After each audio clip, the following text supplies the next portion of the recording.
Hello বন্ধুরা, আমি তোমাদের কাছে নতুন রান্নার একটা রেসিপি নিয়ে এসেছি, টমেটো আলু পোস্ত। দেখো টমেটো আলু পোস্ত করতে আমার কি কি লাগছে। এখানে আমি আলু সেদ্ধ করে জল ঝরিয়ে রেখেছি, টমেটো এরকম কিউব করে কেটে রেখেছি, পোস্ত নিয়েছি, শুকনো লঙ্কা নিয়েছি। তোমরা ইচ্ছে করলে কাঁচা লঙ্কাও ব্যবহার করতে পারো, আমি এখানে শুকনো লঙ্কা ব্যবহার করছি। তেল দেখো গরম হয়ে গেছে, এবার আমি শুকনো লঙ্কা ফোড়ন দিয়ে দিচ্ছি।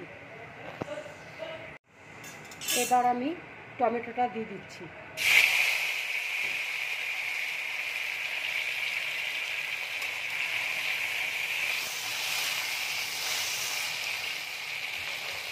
এবার আমি আন্দাজ মতো নুন দিয়ে দিচ্ছি।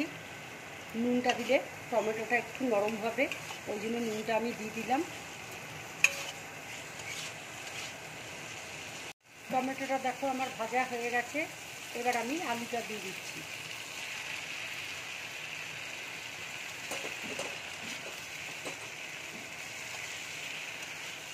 আলুটা দিয়ে ভালো করে ভেজে নেব।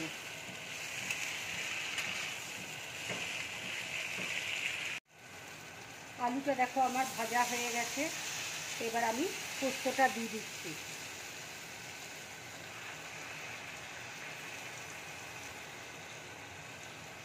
বন্ধুরা, টমেটো আলু পোস্ত করতে কিন্তু টমেটোর পরিমাণটা একটু বেশি লাগে।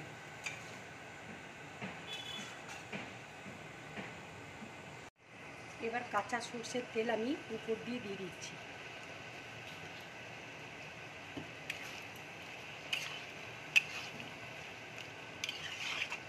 এতে পোস্তর স্বাদটা খুব ভালো হয়।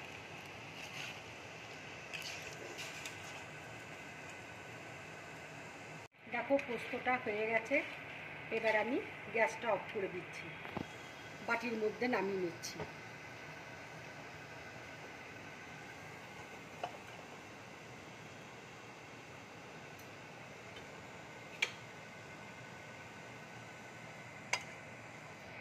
বন্ধুরা, তোমরা গরম ভাতের সাথে এরকম পোস্ত করে খাবে, খুব ভালো লাগবে।